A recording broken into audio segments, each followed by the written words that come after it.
I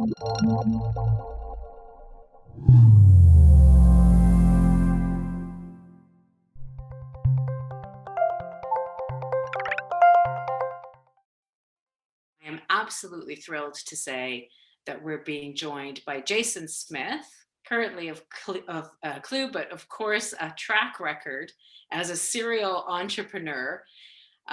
He's working today on Klue, a competitive intelligence platform for enterprise sales, but he has multiple other successes under his belt and lots of learnings along the way. He was also the winner of the 2020 TIA for Company of the Year in the Growth Success category, sponsored very kindly by our friends at Osler, who I hope are on the call with us today to hear more from Jason. We're excited to have him with us. We know he's got some fantastic tips. If you've got questions for him, please just drop them in the chat. As I stop talking, I will have an opportunity to be monitoring the chat, and then I can put some of your questions to Jason after we hear from him. So thank you so much for your attention. It now gives me great pleasure to hand over to Jason Smith. Welcome. Thanks, Jill. Thank you. That's fun. And you guys did an amazing job on that virtual TIA approach. So I don't know if we'll have to do it again this year, but it was a fantastic job that you did pulling it off this year. That's right. Not just a few months ago, and we were thrilled and we were relieved. but it was a fantastic experience, and I think we're going to find a way to keep some of those interactive features this year. But hopefully, we can bring some element of live experience. That'll be wonderful. Mm-hmm. The government's got us fixed up for producing our own vaccines in 2023. We're good. By then, it'll be fun. Yeah. So listen, tell us a little bit more about yourself. So you're a well-known addict, actually, I think, right? So give our audience just a little bit more of an understanding of your background and where you're from for those who might not know. Yeah, so the background is I'm actually a Toronto kid that came out to BC and saw the light. I came to UBC, did solder, and I was I just happened to graduate at the right time. It was the dawn of the early days of the internet, and I was geeky enough to be playing around in computers at that point. Had even geekier friends, and we said, I think there's something to this internet thing, and we started a company at the right time. And when you do that straight out of university and it's successful, that's how you get addicted. It's something that works when everybody tells you it's not going to work. And then when you pull it off, you feel this vindication. And you also, through the process, you feel this sense of accomplishment of creating jobs for people, of having a collaborative work environment culturally is the one that you want to be in because you're the one helping to create it. And that's the addiction. And so you look to replicate that over and over and over and over again. And I was fortunate enough to have a success in my first one. That was called Columbus Group. And that was basically building web applications back in the Netscape era. A local company, actually TELUS, acquired us then. And so that was in my 20s, and it cemented hey, this business building thing's fun. But also naively, I thought, wow, I could do this again and again. It's always going to be successful. And then I got completely humbled in my next two that did not work, and realized there's a lot more in it, and there's a lot more luck in it. And so I think humbling is also good for an entrepreneur to recognize that there's so many factors that go into it to make it successful. The one that I did before this, I was not a founder, but I worked with the founders very early in a startup called Vision Critical that's now been rebranded Alita. And that was Andrew Reed and his father Angus that were kind of the key people behind that. And I got in early, and we helped grow that company to a successful, I think it was about 500 people when I left from startup. So that was a good run. And, and actually what's interesting, Jill, and we'll get to this, it's successful by Canadian standards, right? Hundreds of people employed, hundreds of millions in valuation. And yet our biggest competitor just went public for $25 billion. So you kind of look at it in that context and you think, yeah, we're proud, we're successful. But in that context, it's a failure. And I think that's one of my hopes for BC Tech's ecosystem is that we can think bigger, grow bigger companies. And with Klue, this will also lead into where you look at venture funding and try to build massive companies. That's kind of the goal when you take the venture funding. And that's what I did with Klue. I decided, actually, it's funny.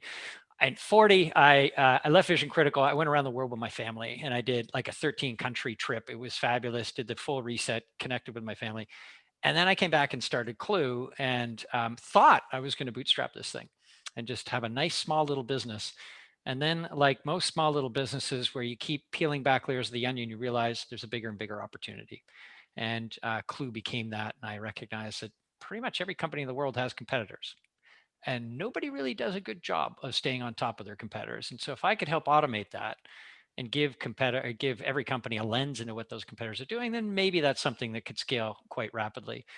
And so ended up taking venture funding, and we've now raised a pile of money to see if we could scale this thing. We're 60 people right now, but we'll probably be closer to 120, maybe upwards of 150 next year, now that 50 million US has gone in.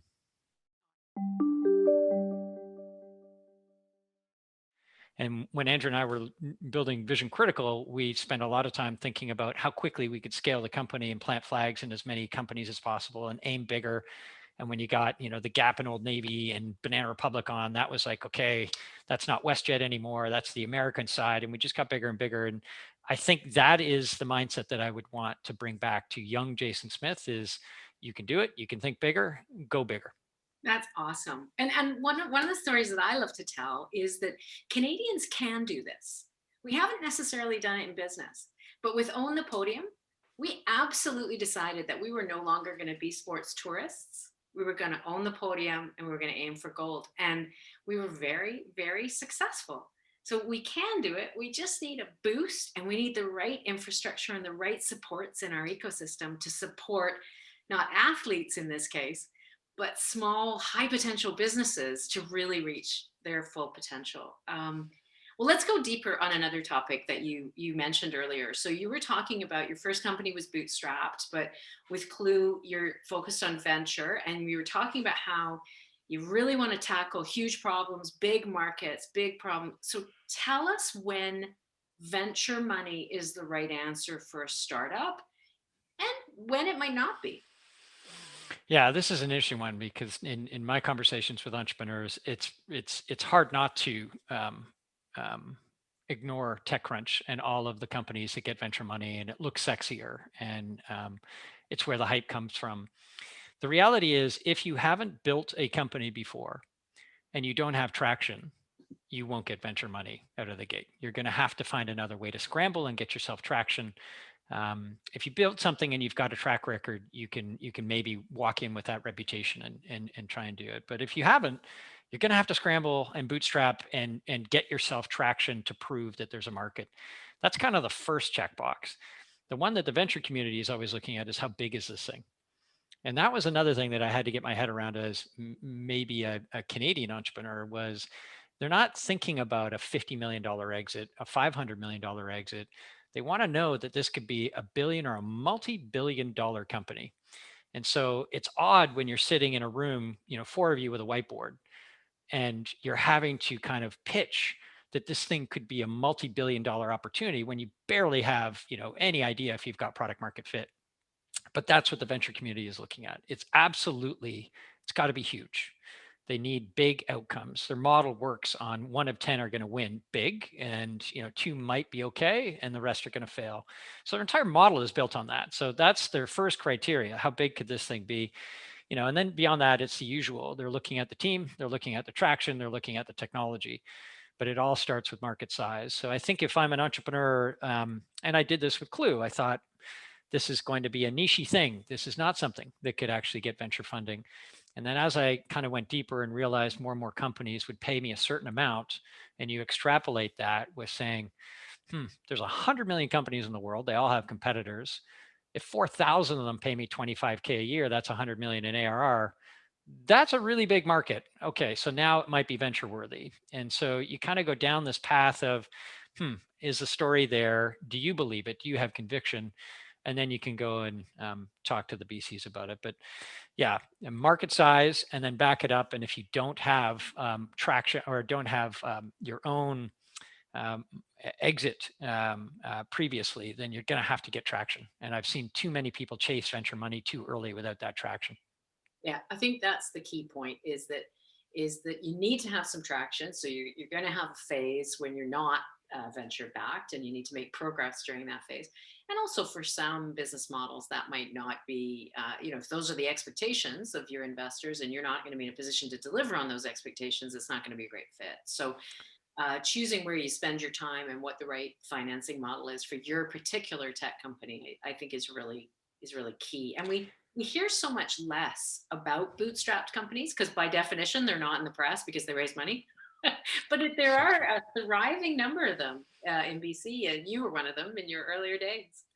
And you got to remember that venture money. Once you go down that path and you assume some growth, you're going to be selling chunks of your company to this venture capital groups, and so by the end of it, you're going to own 10% of the company.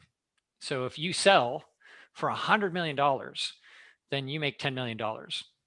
If you own 100% of the company and you sell for $10 million, you make $10 million. So like the math, you got to think about it not only from the glory and the vanity of maybe perceived vanity or glory from venture money, but from your own personal view as an entrepreneur. What do you want to do? How do you want to build your business? Is your business capable of being venture funded? But also, do you want it to be? I look at Marcus Friend, and I mean, what he did with Plenty of Fish is absolutely remarkable. Selling it for $500 million with zero venture money, like that would have to be a $5 billion exit to kind of equal what his personal gain was. So it's quite remarkable. And so yeah, having done a venture back business, having done a bootstrap business, I think it's very dependent on the type of business and also the type of entrepreneur and the outcome you want.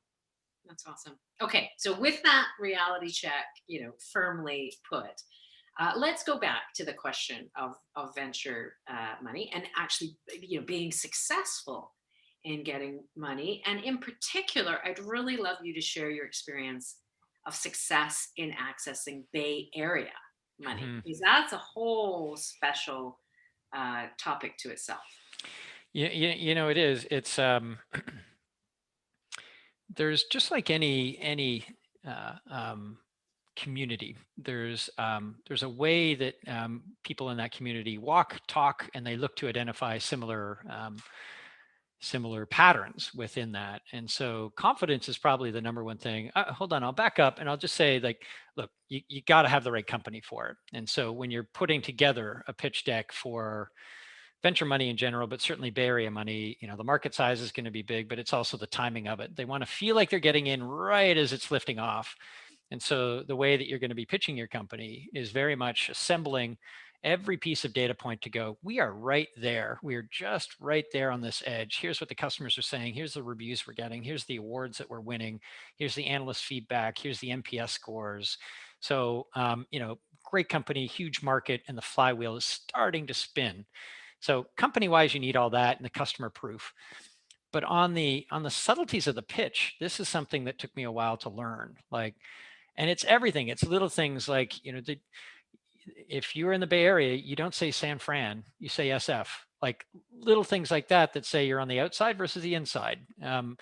There's those are kind of nuanced, stupid little things, but I would say the broader point is confidence. It's the way that you're pitching this that gives them the sense that this is somebody that could actually build $1 billion business. That this isn't somebody that needs tons of advice that is going to have to be shaped over a lot of time. This is somebody that has the confidence and conviction in their business that they could back. And so I think you need to spend a lot of time having that confidence because there's a lot of, I'd say, the default mindset is on your heels. The default mindset is, man, I hope they give me some money.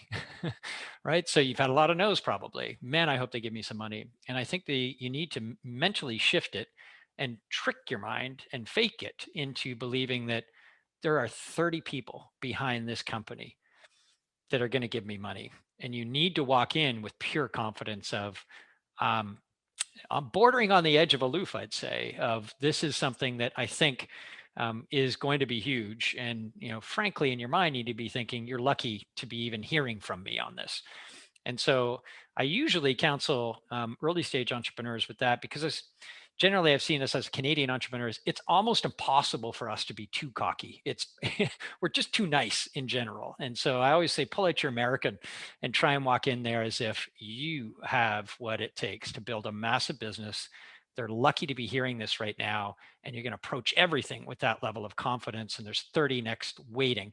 And if you mentally in your mind saying like, I'm going to go talk to Sequoia and Andreessen next, and they've got a $15 million check for me, then whoever you're talking to right now, you're kind of like, I kind of care, I kind of don't. And you have to be in that kind of zone. So that's a mindset in addition to your company being venture ready.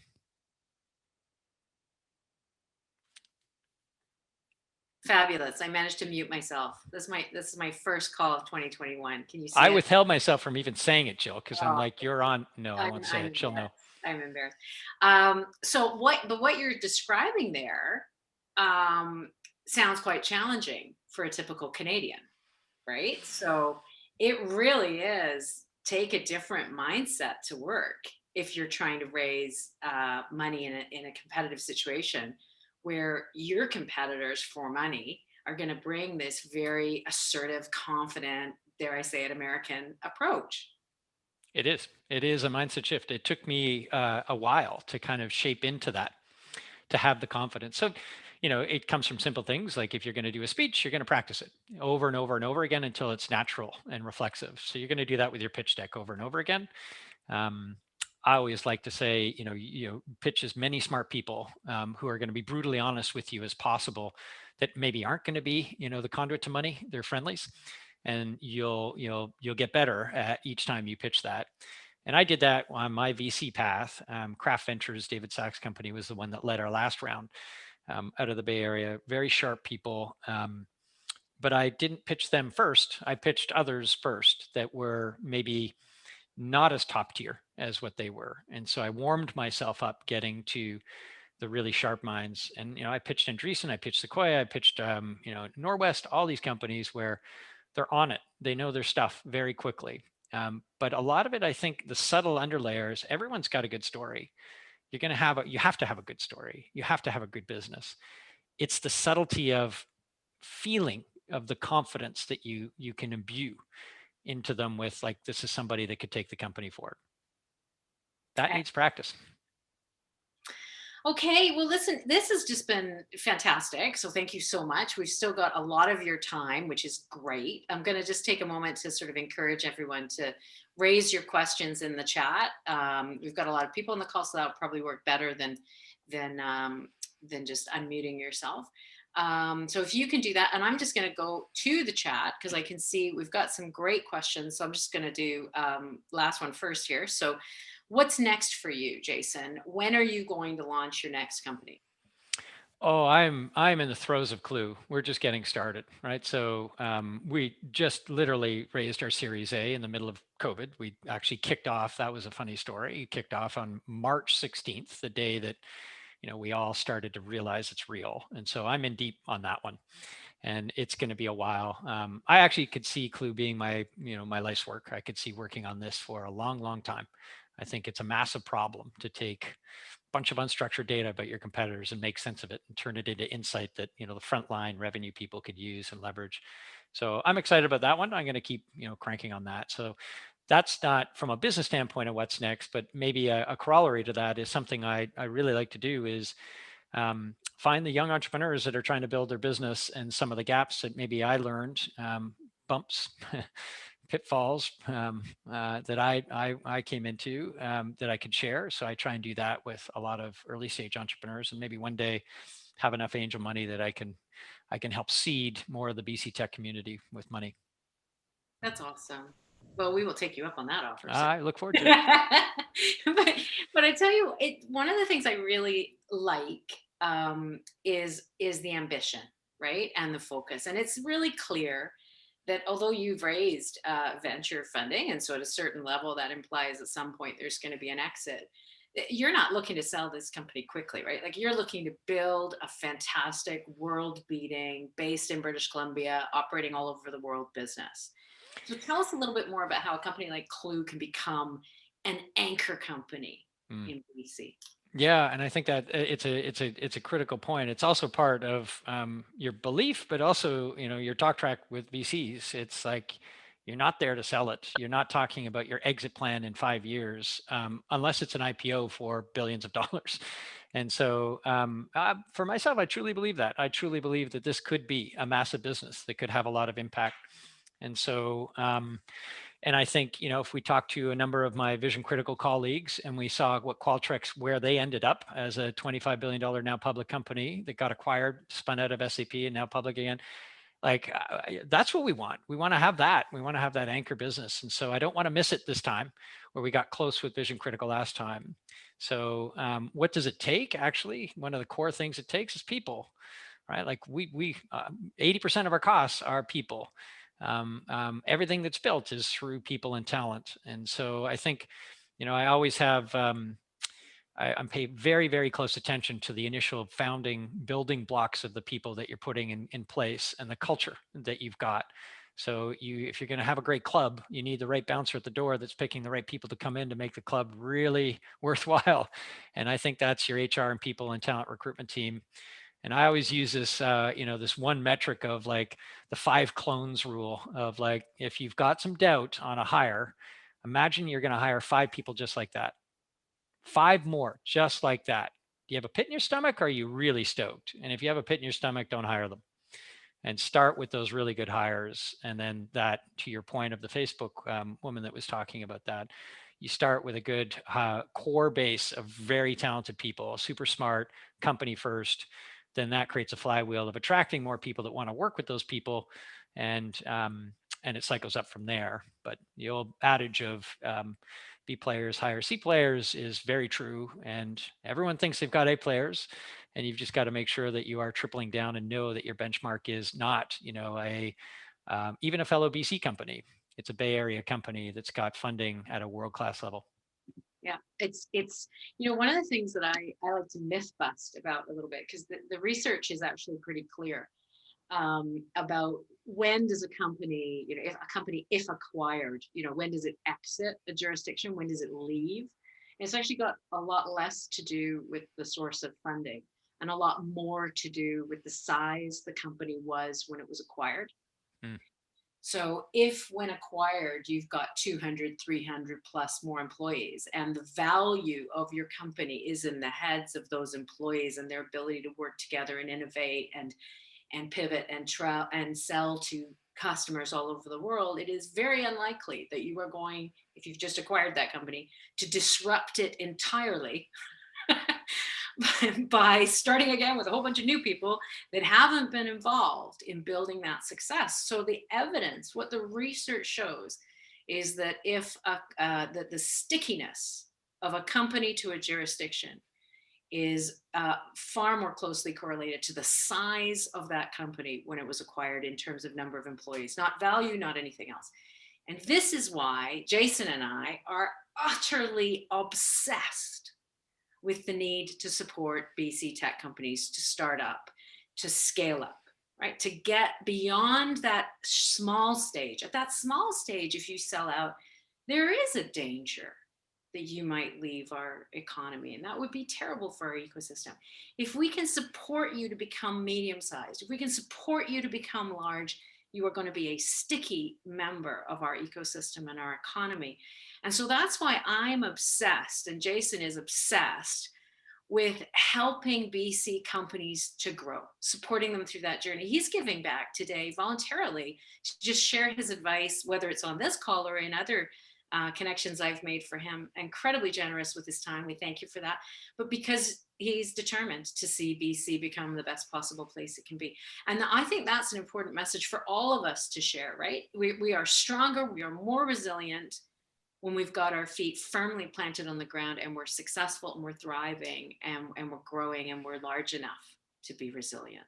Anchor So companies, anchor companies. And maybe a corollary to that, Jill, is I used to have a Why Canada slide in a pitch deck. No more. Like the VCs are hunting around certainly the key cities in Canada, but in around Canada for great investment opportunities. And they're not saying leave anymore. They're saying good for you that you've built it in in a frankly in Canada, and so maybe we're layering in a handful of people in the US, but there's no expectation of relo anymore. Even post acquisition, there's a lot of folks that are looking at it. When Dennis sold his company to Apple, it was, how do we build a great Apple presence in Vancouver? Ditto with Salesforce, with what Mobify did, and before that, SiteMasher, right? So I think there's a real opportunity, even if there was an acquisition, as part of that acquisition, to say, let's build a real presence, here locally. But ideally, frankly, Jill, it's build anchor companies right here that spin off great people. Yeah, it's fantastic. Listen, there's a lovely question in the chat that I'd like to focus on, from John Robbins. So, Jason, how much time and effort do you spend focusing on maintaining your culture? I mean, if you're doubling each year, next year, how do you do it? Do you delegate it? What? Tell us about the how. So I think culture it's talked about. It is the most underrated power, power influence, power up that you could have in your entire business. And so I'm hypersensitive to starting with the assessment. So I talk about those bouncers at the front door of the club. Well, those are the people that are going to figure out who come into the club, who fit into the atmosphere that you're trying to create in that club. And so you want to spend a lot of time on the assessment, on what is it that you're looking for. So there's, A players from a skill set standpoint, but in our world, there's Klue players. Do they have the gravitas that we're looking for? Do they have the clock speed that they're looking for? Are they putting the team first? What are examples of that? So there's a bunch of work that we do on the assessment side. We revisit a lot of those people that we've hired from, the original hiring committee 90 days later, and say, well, what was it that we learned that we can improve on that assessment piece? We're still brutal on the onboarding, and as a startup, we're still not there. But now, at least you don't have to assemble your own desk anymore. We're getting better at that.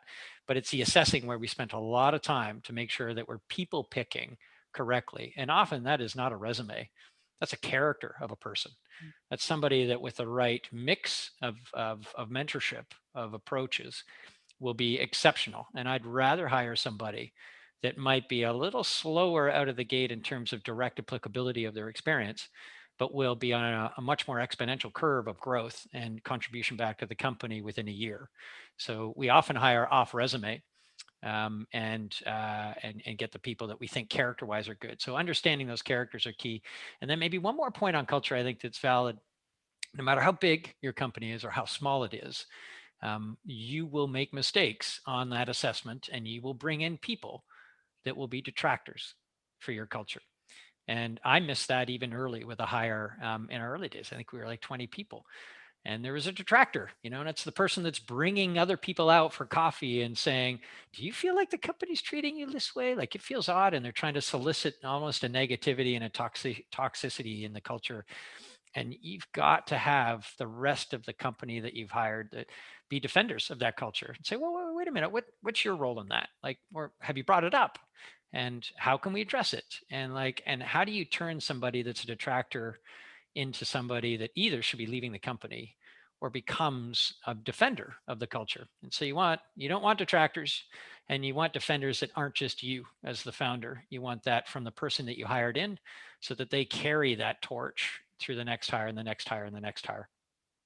I love that image. Absolutely love it. Listen, there's a few questions in the chat that are tackling the question of, when did it not go so well? So what did you learn from your failures, from the things that didn't work out? So Flo's asking about that. And Ash, what would you do differently? So perhaps you could tell us a bit about that.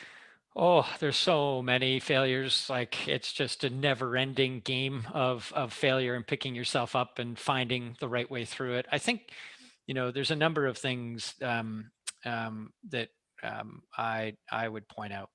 Um, One of them goes back to the people that you bring in. If culturally, like, in Vision Critical, we had some debates over, how much services we should bring into a product-oriented business, and we brought in exceptionally bright services people that were quite senior relative to some of our product people. And because they're even more articulate, and they have more connections, and they're even, they can frame up where a future could be probably better than some of your younger, more product oriented folks, it became a challenge to kind of really build a product company within that environment. And so you have to be careful about the people you bring in, that there's an alignment on the type of business that you're building. Is it truly a product business or a service business? So, that's a learning. I think that the biggest one is I mean, they're kind of fundamentals. Like the product matters. You have to have a killer product, and in your gut when your product is not quite there. You're getting that feedback that there's some things missing, and that's not going to be bells and whistles typically. Like I'll use the Zoom analogy. Like Zoom knew to win, you had to click a link, and then for the meeting to work. Forget about the emojis, forget about anything else. It just had to work. And so they spent all their time making sure that that was dialed in. And now you can add things like, meeting rooms and emojis and chats and the rest. But at the beginning, it was just make that damn thing work. And like, if you were WebEx, you were like, no, let's have 4 screens and enter your name and everything before you come in. And let's make sure, it's enterprise and it's going to be super security oriented. And if it's slightly glitchy, that's okay, because you know what, it's pretty good that you've got video in the first place. And so you've got to nail your core on the product is critical. And it's easy to kind of think you have, but you got to be really honest with yourself. If you miss the core, double back and make sure you nailed that. And the other piece is the go to market motion. People underestimate the value of a good sales team. Like they are critical. They can help frame what your value prop is in a way that it's very difficult for some people to do just from a website. So I'm a huge believer in sales helping even product-led companies. When you sign up and use it, have somebody from a sales standpoint follow up and make sure that they understand what the full value prop is. Because people are busy, they don't want to take the time to learn. We're in the microdosing of information right now more than we are really getting educated. When you're sitting across from somebody and you actually dedicate an hour, you can really do a lot of shaping. And so I think go to market and sales is one of the overlooked and underinvested areas that really needs attention. That's really, really, really helpful. Listen, there was one other question that I saw in the chat that I wanted to ask you about, which is, where do you see Clue in 5 years' time? So, what does success look like? Well, we've acquired Google. We've relocated them to Vancouver, and we're building them at. No, we're in 5 years. In 5 years, I'm hoping we've reached a level of exponential growth. We've tripled and doubled now in COVID, but tripled the 3 years previous to that. I think we can double again and double again on the current trajectory. But what it means is hiring more salespeople, more CS people. And what I'm trying to look for is the exponential growth curve. So where does the product led growth side fit in relative to our inside sales, sales development, rep to account executive, go to market motion? So I want to crack the exponential growth curve is really the big one. And frankly, in 5 years, I'm hoping I'm standing on a stage in person at the TIAs accepting Anchor Company of the Year with 1,000-person, largely BC based business. Well, I hope you're doing that too. And along the way, I know you're going to have helped and encouraged so many others. So, listen, Jason, thank you so much for your time. And I'm kind of checking in with my friends in chat who are active participants. And I'm just wanting to make sure that I didn't overlook any of the sort of key question areas, but I don't think I have. So, Jason, for you, I'd perhaps just give you the last word for this section. Give us some parting words, some encouragement, some advice. What would you leave our audience with? I think I acknowledge that building businesses is hard.